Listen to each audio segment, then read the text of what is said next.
Hello everyone.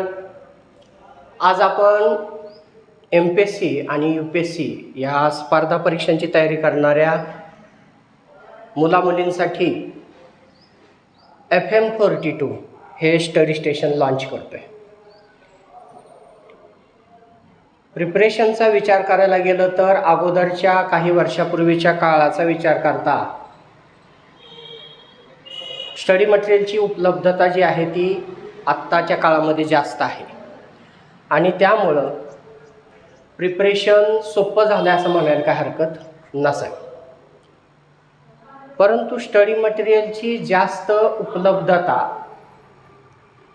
असणं इथं एक दुसरी रिस्क म्हणूयात आपण निर्माण होती, ती अशी की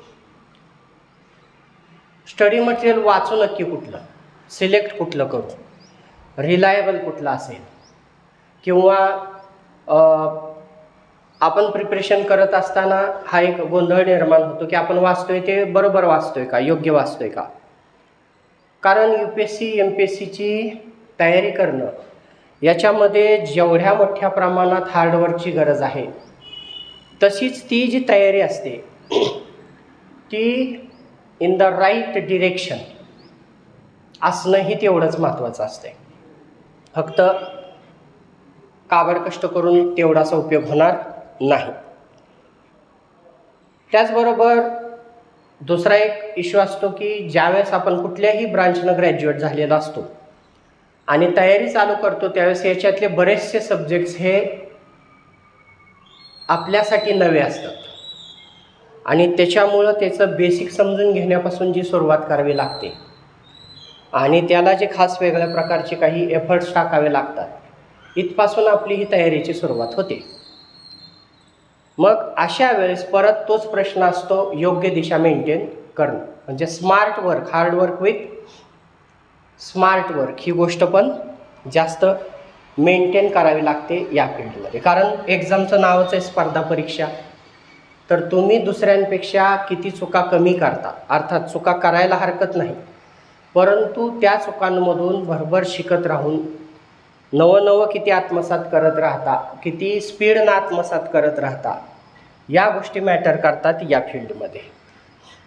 अशा वेळेस तुमच्या अभ्यासाला एक योग्य दिशा कशी देऊ शकू यासाठी हा एक छोटासा प्रयत्न करतो आहे. याच्यातून म्हणजे आपण खास करून GS विषयी बोलूयात की हिंदूचं सिम्प्लिफाईड ॲनालिसिस असेल. ग्रामीण भागातून आलेल्या मुलांसाठी एक मोठा अडथळा असतो की व्होकॅब्युलरी ती तयार करायलाच तयारीचा सुरुवातीचा बराचसा काळ जातो आणि हिंदू वाचणं, समजून घेणं, त्याला पचवणं ही थोडीशी एक अवघड गोष्ट होऊन बसते.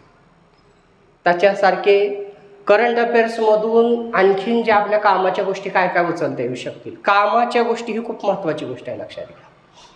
म्हणजे इवन आपण डेली न्यूजपेपर कुठलाही वाचायला सुरुवात केलं तरी याच्यात आपल्या कामाचं काय आहे हे कळलं पाहिजे आणि ते स्किल कसं डेव्हलप करता येऊ शकेल याच्यावर आपण डेली बेसिसवर वर्क करण्याचा प्रयत्न करूयात आणि त्याच्यातून तुमच्या तयारीला थोडासा हातभार लावण्याचा हा एक प्रयत्न असेल.